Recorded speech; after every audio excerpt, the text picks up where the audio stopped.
Eres tu madre adorada, la mujer límpida y buena, la que tanto se desvela con cariño maternal.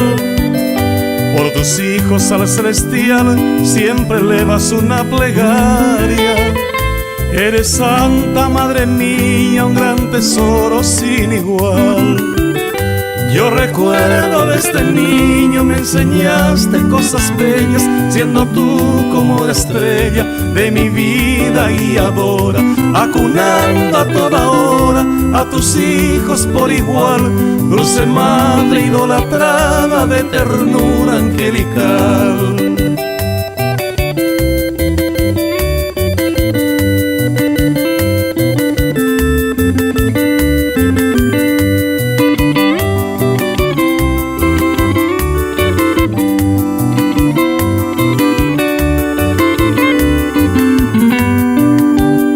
Con clamor yo pido al cielo vivas siempre para mí, dándome tus bendiciones y que seas muy feliz.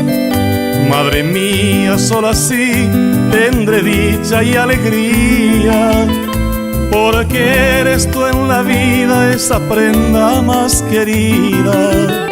Y que en vida, madrecita, Dios te entregue lo más lindo, que te colme de ternura, de cariño y mucho amor. Que se cumplan tus anhelos y tus sueños más queridos. En mis preces siempre pido me brindes tu bendición.